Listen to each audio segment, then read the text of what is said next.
하나님의 말씀 살펴보도록 하겠습니다.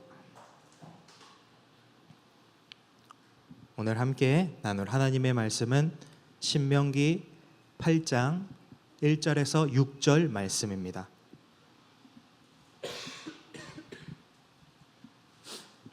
신명기 8장 1절에서 6절 말씀, 제가 가진 성경은 구약 성경 274페이지에 있습니다. 신명기 8장 1절에서 6절 말씀, 우리 한 절씩 교독 후에 마지막 절은 함께 읽겠습니다. 내가 오늘 명하는 모든 명령을 너희는 지켜 행하라. 그리하면 너희가 살고 번성하고 여호와께서 너희의 조상들에게 맹세하신 땅에 들어가서 그것을 차지하리라. 내 하나님 여호와께서 이 40년 동안에 내게 광야길을 걷게 하신 것을 기억하라. 이는 너를 낮추시며 너를 시험하사 내 마음이 어떠한지 그 명령을 지키는지 지키지 않는지 알려 하심이라. 너를 낮추시며 너를 줄이게 하시며 또 너도 알지 못하며 내 조상들도 알지 못하던 만나를 내게 먹으신 것은 사람이 떡으로만 사는 것이 아니요 여호와의 입에서 나오는 모든 말씀으로 사는 줄을 내가 알게 하려 하심이니라. 이 40년 동안에 내 의복이 헤어지지 아니하였고 내 발이 부르트지 아니하였느니라. 너는 사람이 그 아들을 징계함 같이 내 하나님 여호와께서 너를 징계하신 줄 마음에 생각하고 내 하나님 여호와의 명령을 지켜 그의 길을 따라가며 그를 경외할지니라. 아멘. 사람은 오늘 말씀의 제목은 사랑의 땅 광야, 약속의 땅 가나안이란 제목으로 함께 말씀을 나누려고 합니다. 사람은 나이가 들수록 추억을 먹고 산다는 이야기 들어보셨죠? 오스트리아의 그 시인이자 소설가인 이 릴케는 추억을 살리기 위해서 사람은 나이를 먹지 않으면 안 되는 것인지 모른다, 이런 말을 남겼다고 합니다. 모든 사람들은 한 명도 빠짐없이 좋았던, 좋지 않았던 각기 다른 추억이라는 것을 가지고 있습니다.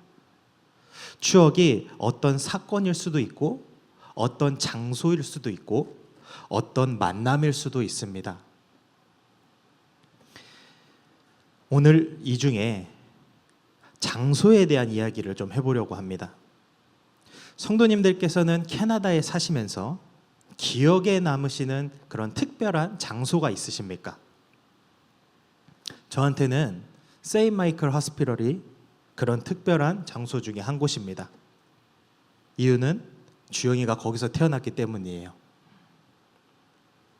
그러나 이 병원이라는 곳은 아들을 얻은 저에게는 특별한 곳이겠지만 그곳에서 불미스러운 일로 가족을 잃어본 사람에게는 기억하고 싶지 않은 그런 장소가 될 수도 있습니다. 그래서 기억에 남는 장소는 사람마다 다를 수밖에 없는데요. 이것이 항상 그렇지만은 않는 것이, 어떤 장소들은 모두가 동일한 생각을 하게 만드는 그런 장소들이 있습니다. 예를 들자면 나이아가라 폭포가 그런 곳일 것 같아요. 많은 사람들이 가서 보고 좋다고 느끼고 또 다시 나중에 가보고 싶어하는 그런 곳들이요. 아마 세계적인 관광지들은 대부분 이런 이미지를 가지고 있는 것 같습니다. 그렇다면 여러분은 성경에서 말하는 광야, 사막에 대해서는 어떤 이미지를 가지고 계신가요? 매우 덥고 물이 없고 척박하고 모두가 생각할 때 불안정한 죽음의 땅이 맞습니까? 그럼 가나안 땅에 대해서는요? 아마 대부분 이렇게 생각을 하실 것 같아요. 신명기 8장 7절에서 10절 말씀 같이 한번 읽어보겠습니다. 시작.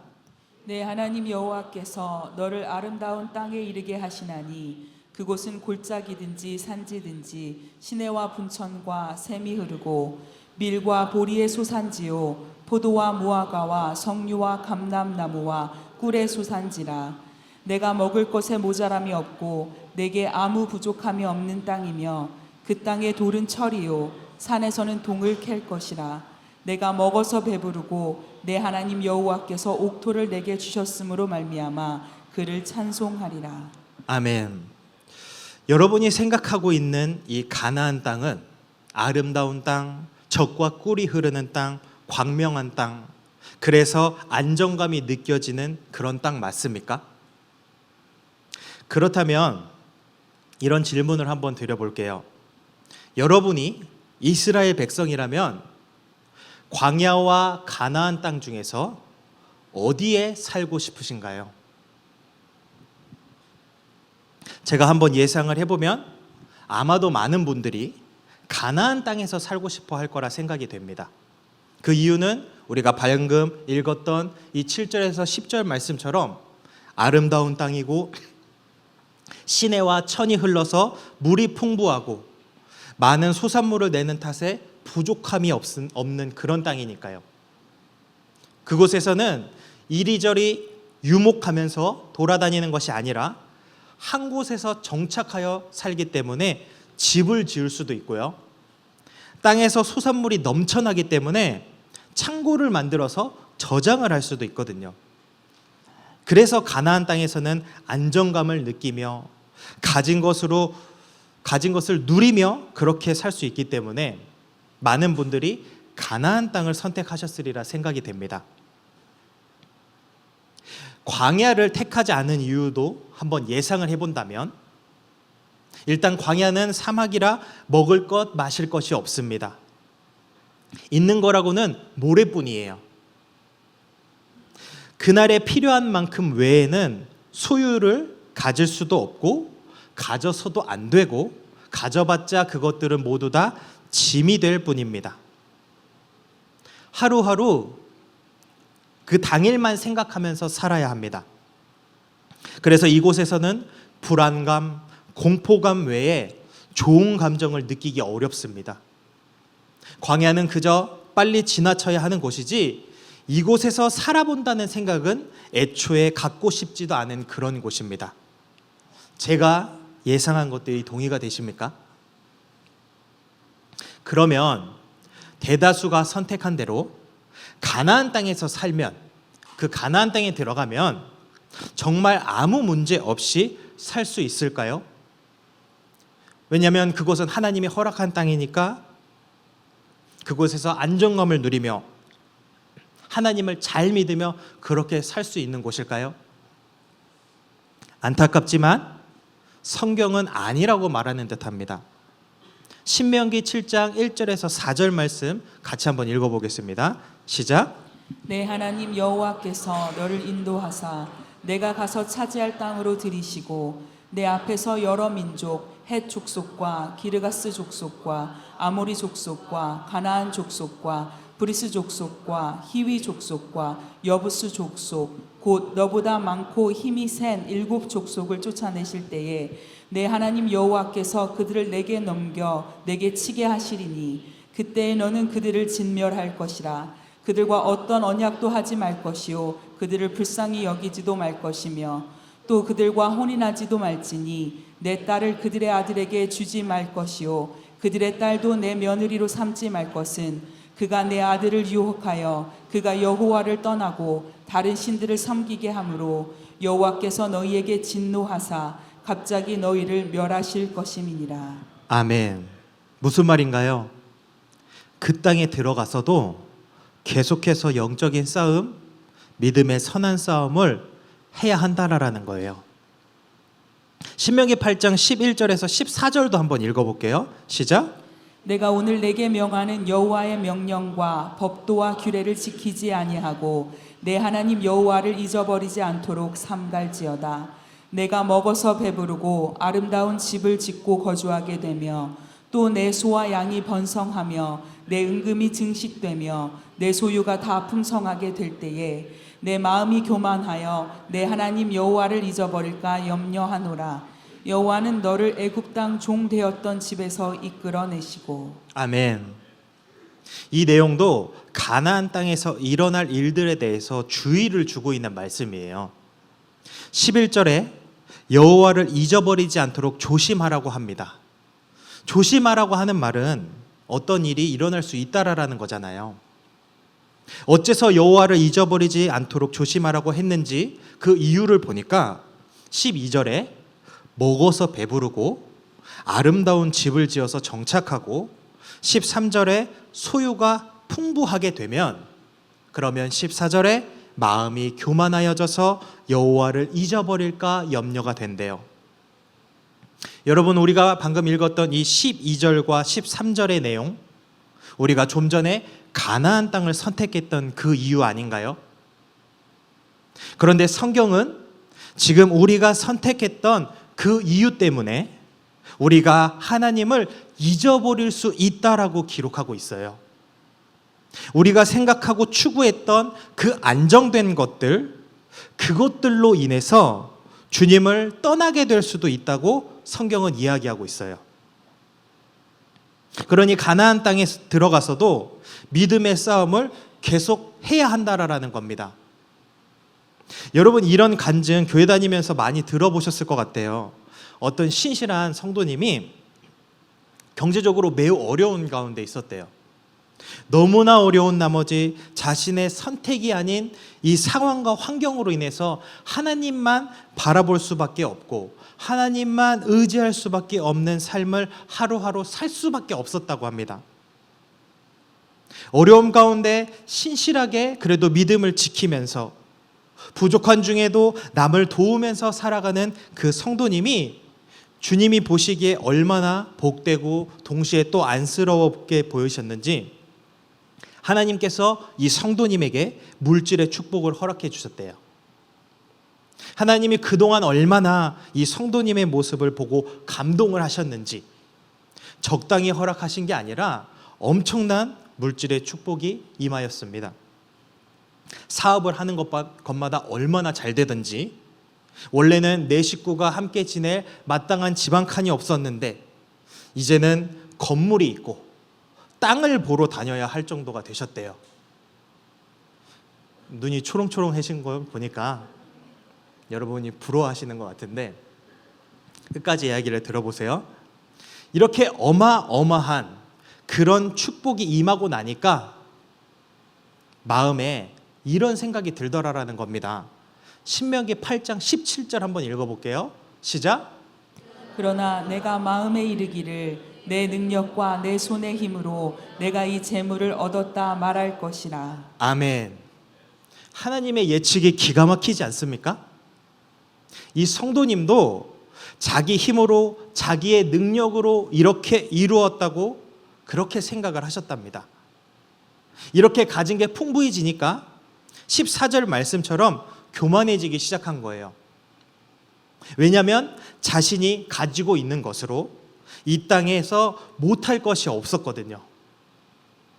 그러면서 서서히 이전에 있었던 오직 하나님만 바라보고 의지했던 그 힘들은 사라지고 이제는 굳이 하나님을 찾지 않아도 주님이 없이 사는데 아무런 문제가 되지 않는 그런 사람이 되어버렸대요. 오늘 읽은 말씀처럼 염려했던 것처럼 진짜 하나님을 잊어버린 것입니다. 그 뒤의 일들은 다들 예상하시는 것처럼 하나님이 모조리 다 가져가 버리시고 그래서 정신을 차리고 돌아왔다라는 그런 내용이에요. 여러분, 이 일들이 이 성도님에게만 일어난 일일까요? 우리도 그런 적 있지 않습니까? 궁핍하고 부족하고 어려웠을 때 가장 불안정했던 그때 우리도 이 성도님처럼 오직 하나님만 바라보고 의지하며 믿음으로 나아가지 않았었나요? 여러분, 이런 일들이 무엇을 뜻하냐면요, 눈에 보이는 그 안정감이 피부로 느껴지는 그 안정됨이 결코 우리의 영혼까지 안정되게 만들 수 없다라는 겁니다. 우리가 생각하는 그 안정이라는 것이 그렇게 안전하지만은 않다라는 거예요. 여러분, 그럼 불안정한 땅인 광야에 대해서도 한번 생각을 해볼까요? 여러분, 많은 그리스도인들이 이 광야에 대한 하나님의 계획을 정확하게 파악하지 못하고 있는 것 같아요. 광야는 하나님의 허락하시고 인도하신 길이에요. 많은 성도님이 광야의 시간들을 하나님의 징계라고 생각을 하시는 것 같아요. 광야의 시간이 오게 되면 내가 잘못해서 하나님이 나에게 이렇게 벌을 주시나 보다. 내가 그때 그렇게 살았기 때문에 하나님이 나를 이렇게 하셨나 보다. 또는 하나님, 제가 무엇을 잘못했길래 제가 이런 어려움을 주시나요? 이렇게 광야에 대해서 생각을 하시는 것 같아요. 그런데 여러분, 성경을 자세히 읽어보면 이스라엘 민족들을 광야로 이끄신 건 하나님이지 그들이 광야를 선택해서 이동한 게 아닙니다. 이스라엘 백성들이 출애굽을 하고 나니까 어떤 일이 일어납니까? 바로의 군사들이 바로 쫓아와요. 뒤에 바로의 군사들이 뒤쫓아올 때 이스라엘 민족의 눈앞에는 무엇이 있었냐면요, 홍해가 가로막고 있었어요. 도저히 자신의 힘으로는 건널 수도 없는 그 홍해 앞에서 이제는 죽었구나 하면서 망연자실하면서 그러고 있을 그때에 하나님께서 어떻게 하십니까? 홍해를 가르시고 이스라엘 백성들이 걸어서 그 홍해를 통과하게 만드십니다. 이를 보고 뒤쫓아온 바다에 뛰어들었던 이 바로의 군대는 홍해 바다에서 모조리 수장됩니다. 그 모습을 본 이스라엘 백성들이 출애굽기 15장에서 여호와는 나의 힘이요 노래시요 구원이시로다 하면서 하나님께 찬양을 합니다. 그렇게 춤추면서 찬양하는 그곳이 광야의 시작 지점이에요. 하나님이 이스라엘 백성들을 바로의 손에서 구원하신 다음 인도하신 길이 광야입니다. 그러니까 하나님이 우리에게 허락한 그 구원의 여정 속에 광야의 순간들이 들어있다라는 거예요. 그래서 광야는 하나님이 우리를 무섭게 징계하시기 위해서 주시는 길만이 아니다라는 겁니다. 하나님이 이스라엘 백성을 광야로 지나가게 하신 까닭은 괜히 그들을 고생시키려고 하신 것이 아니라 하나님을 의지하고 하나님만 바라보고 하나님께만 순종하고 그렇게 하나님과 동행하는 삶을 훈련시키시려고 광야로 인도하신 거예요. 아무것도 의지할 것이 없는 그곳으로 몰아내셔서 저절로 하나님만 바라보도록.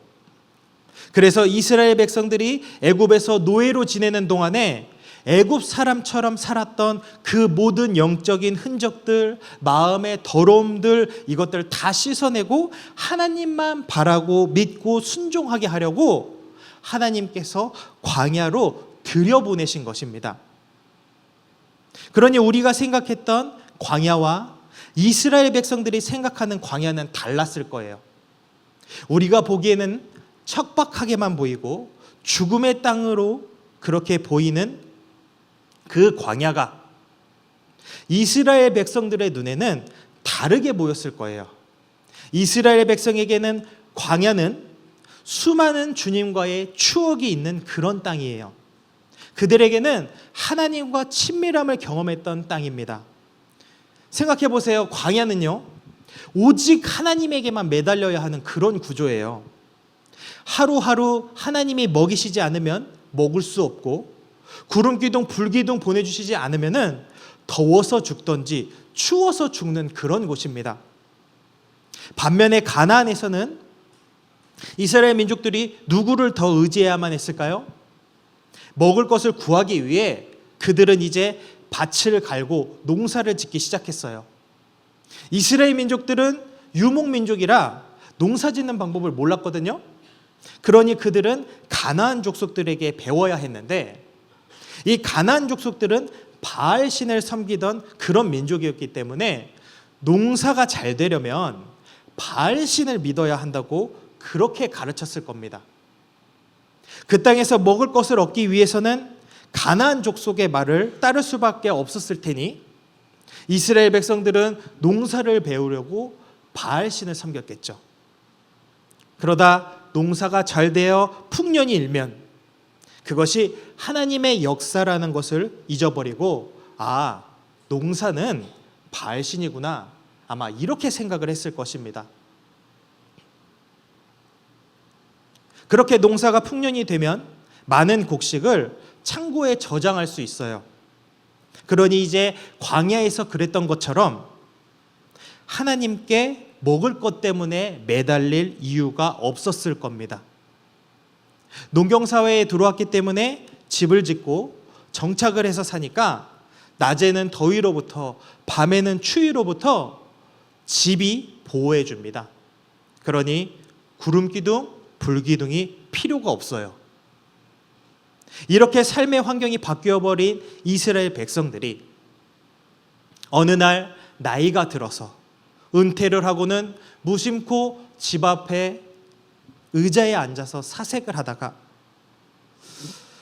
저 멀리 요단강 건너편에 보이는 모세로부터 하나님의 말씀을 들었던 그 광야를 보게 되었을 때 그들은 어떤 생각을 했을까요?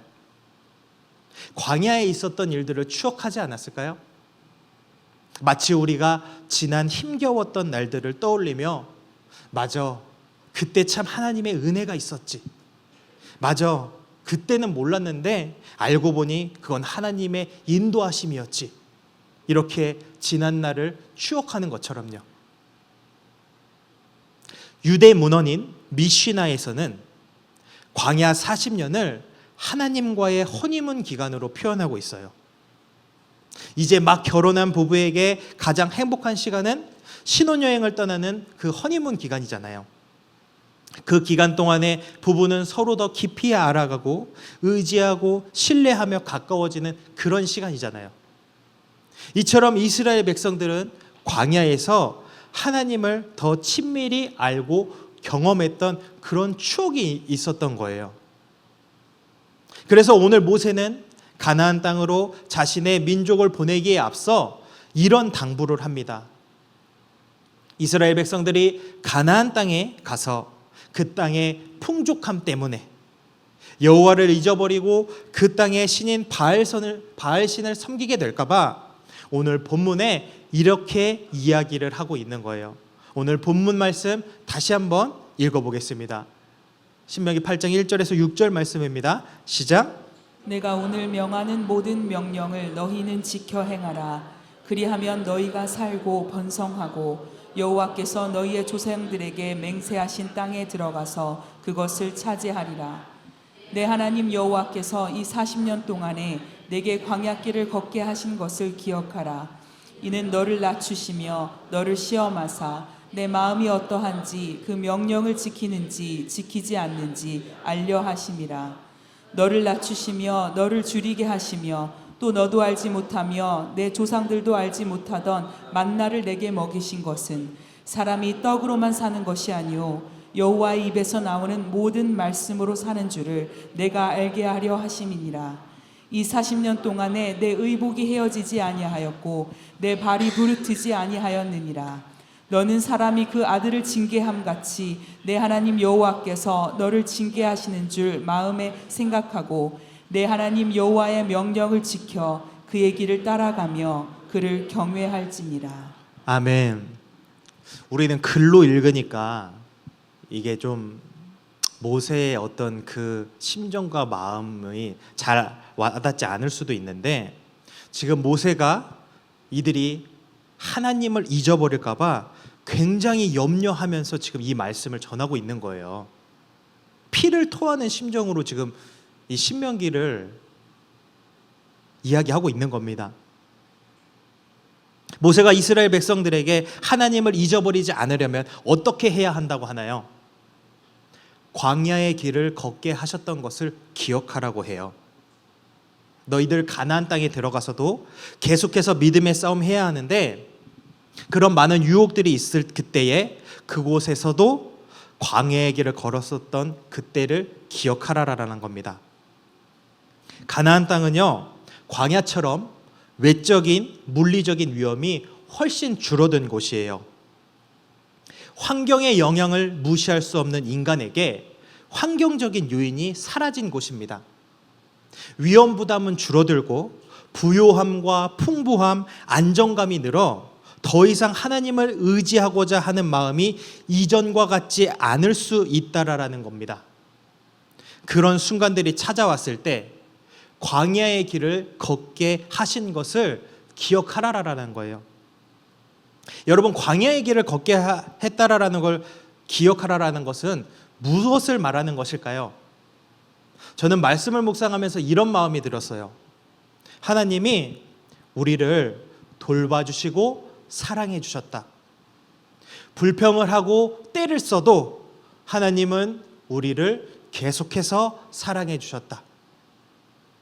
2절에 기억하라고 하시면서 3절부터 보시면요, 사람이 떡으로만 사는 것이 아니라 여호와의 입에서 나오는 그 말씀으로 사는 것을 알게 하려고 했다고 하세요. 이 말씀은요, 광야에서만 적용되는 것이 아니라 풍족함을 누리는 가나안 땅에서도 적용되는 말씀 아닌가요? 4절에 광야에서 40년을 지내는 동안 의복이 헤어지지 않고 발이 부르트지 않았다라는 것은 하나님이 그만큼 물심양면으로 돌봐주셨다라는 거예요. 5절에 사람이 아들을 징계하는 것처럼 하나님께서 너희를 징계하신다라는 것은 주님은 히브리서 12장 6절에 따르면 사랑하는 자를 징계하시는 분이시니까 그렇게 우리를 사랑하셨다라는 겁니다. 그래서 저는 이 광야의 길을 걷게 하신 것을 기억하라, 이것이 하나님이 우리를 사랑해 주신 것을 기억하라, 이렇게 묵상이 되더라고요. 그러면서 떠올랐던 한 사람이 바로 여호수아입니다. 그는 갈렙과 더불어 출애굽을 시작으로 광야 40년을 지나 가나안 땅에까지 들어간 사람이에요. 이스라엘 민족의 역사는 처음에 선지자나 처음 왕은 하나님 앞에 잘 서 있다가도 그 다음 세대가 되었을 때 하나님을 모르는 세대로 변질되어 버리는 것이 구약의 시대에 반복되는 그런 역사인데, 여호수아의 때만큼은 달랐어요. 모세의 뒤를 이어 지도자가 되었을 때 그는 자신의 생각과 주관을 첨부해서 자신의 리더십으로 이스라엘을 이끌어 가려고 하지 않았습니다. 여호수아는 오히려 하나님께서 모세에게 명한 그대로 하나도 더하거나 빼지 않고 우직함과 한결같음으로 그렇게 나아갔어요. 그리고 그는 마지막 죽음의 순간을 앞두고 이런 고백을 했습니다. 여호수아 24장 14절과 15절 말씀 같이 한번 읽어볼게요. 시작. 그러므로 이제는 여호와를 경외하며 온전함과 진실함으로 그를 섬기라. 너희의 조상들이 강 저쪽과 애굽에서 섬기던 신들을 치워버리고 여호와만 섬기라. 만일 여호와를 섬기는 것이 너희에게 좋지 않게 보이거든 너희 조상들이 강 저쪽에서 섬기던 신들이든지 또는 너희가 거주하는 땅에 있는 아무리 족속의 신들이든지 너희가 섬길 자를 오늘 택하라. 오직 나와 내 집은 여호와를 섬기겠노라 하니. 아멘. 여호수아는요, 너희들이 보기에 하나님을 섬기는 것 좋지 않아 보이니? 그럼 너희들 가서 너희들 원하는 거 너희들 마음대로 하면서 섬겨라. 그런데 나하고 내 집은 오직 여호와만 섬길 것이다. 이 마음이 출애굽을 할 때부터 광야 40년을 지나서 가나안 땅에 들어가서 죽는 순간까지 갖고 있었던 여호수아의 마음이에요. 사랑하는 여러분 가운데 지금 광야의 길을 걷고 계신 분이 있으십니까? 살 얼음 위를 걷는 것처럼 불안하고 힘드실 것이라 생각이 됩니다. 그러나 여러분, 두려워하지 마십시오. 광야에서 하나님이 이스라엘 백성들을 지킨 것처럼 지금 하나님이 여러분을 지키고 계십니다. 주님의 불 기둥과 구름 기둥이 지금 여러분 곁에 있습니다. 하나님은 여전히 여러분을 사랑하십니다. 광야에서 더 많은 주님의 사랑을 경험하기를 소원합니다. 여러분 가운데에는 광야의 길은 지났지만 가나안 땅에서 믿음의 싸움 중에 있는 분들도 계실 것입니다. 여러분도 마찬가지로 하나님이 여러분을 사랑하십니다. 광야의 때처럼 지금도 주님은 변함없이 여러분을 사랑하십니다. 그래서 때로는 여러분을 징계하실 것이고 그렇게 우리를 치셨으나 도로 싸매어 주실 것입니다. 하나님은 우리가 어느 곳에 있든지 한결같은 사랑을 보이셨습니다. 이제는 우리도 그 사랑에 반응해야 합니다. 우리도 주님을 사랑해야 합니다. 어떻게 주님을 사랑하나요? 요한복음 14장 21절에 보게 되면 예수님께서 이렇게 말씀하셨어요. 너희가 나의 계명을 지키는 자라야 나를 사랑하는 자다. 너희가 나의 계명을 지키는 자라야 나를 사랑하는 자다. 나의 계명을 지키지 아니하는 자는 나를 사랑하지 아니하나니. 사랑하는 여러분, 새롭게 시작되는 한 주, 여러분의 삶의 자리에서 하나님을 사랑하십시오. 어떻게 사랑하면 되나요? 남편은 아내를 자기의 몸처럼 사랑하십시오. 아내는 남편에게 순종하시면 됩니다.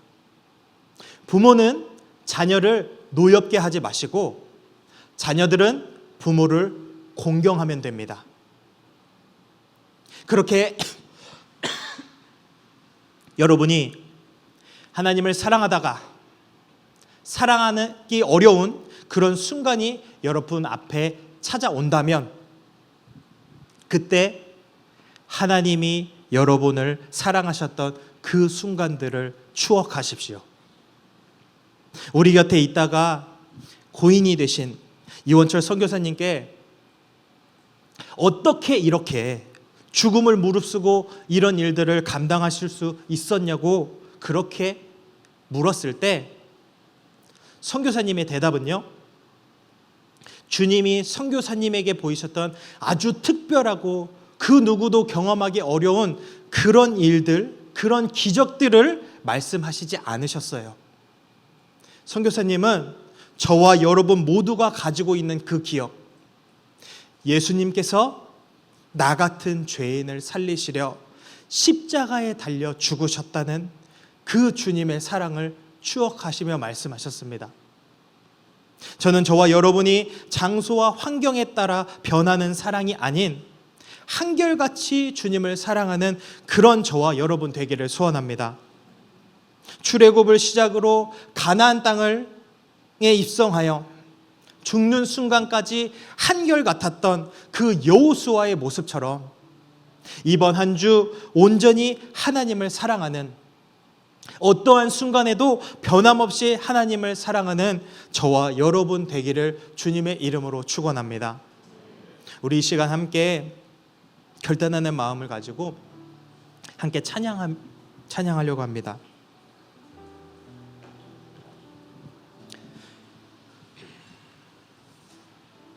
여러분, 지금 걷는 광야의 길이 굽어 도는 것처럼 그렇게만 느껴지십니까?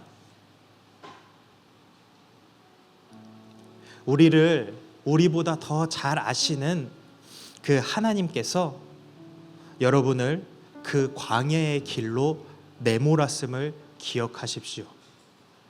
그리고 인도하고 계십니다. 실수하지 않으시는 그분께서 그 길에서 우리의 손을 잡고 함께 걷고 계십니다. 주님의 그 빛이 캄캄한 밤에도 우리를 졸지도 주무시지도 않으시며 우리를 인도하고 계십니다. 그러니 우리 이 시간 마음으로 고백하기를 원합니다. 내 상황과 환경과 상관없이 주님만을 섬기겠다는 그 여호수아의 고백이 오늘 우리의 고백이 되기를 원합니다. 영원히 변치 않는 그 사랑을 신뢰하며 이 믿음의 길, 주님과 함께 걸어가는 우리의 모습을 함께 소망하며 우리 이 찬양 함께 부르겠습니다. 예수 사랑하심은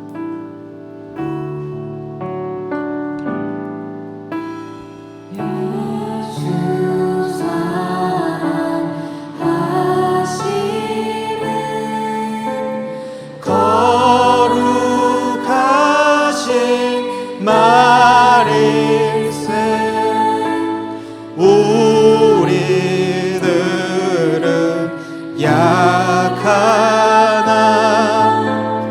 예수 권세만 나를 사랑하시고 나를 사랑하시고 나의 죄를 다 씻어 하늘 문을 여시고 들어가. 다시 한번 고백했으면 좋겠어요. 나를 사랑하시고 나를 사랑하시고 나의 죄를 다 씻어 하늘 문을 여시고 들어가게 하시네. 날 사랑하신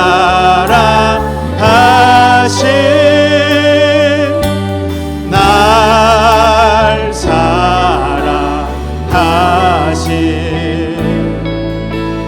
날 사랑하신 성경에서 내가 연약할수록 내가 연약할수록 더욱 귀히 여기사 높은 보좌 위에서 낮은 날 사랑하신 날 사랑하신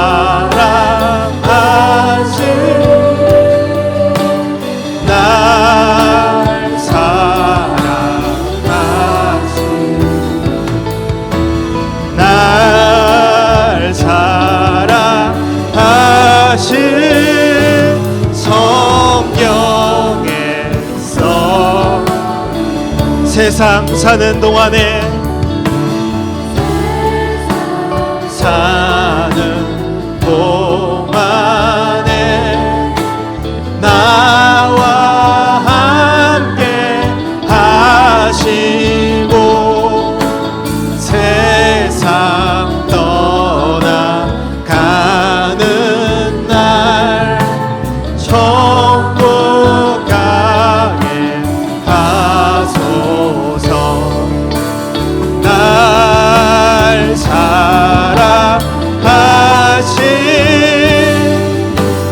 날 사랑하신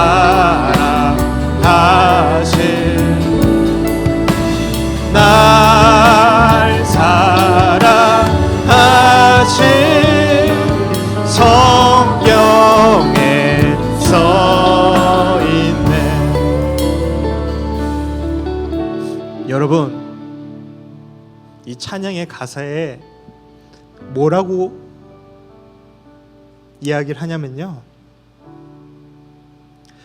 광야에 있으나 가나안 땅에 들어가나 여전히 죄인이고 그 죄에서 빠져나오지 않는, 거기서 허우적대며 살아가는 나 같은 죄인을 하나님이 사랑하신다고, 세상의 최고의 권위에 있는 그 하나님의 말씀이 성경에 적어놨대요. 어디 적을 게 없어서 우리 같은 거 사랑한다고 성경에 적어요. 다른 좋은 말씀이 얼마나 많이 있는데, 다른 중요한 얘기가 얼마나 많이 있는데, 이 성경에다가 나 같은 죄인 사랑하신다고 적어놨대요.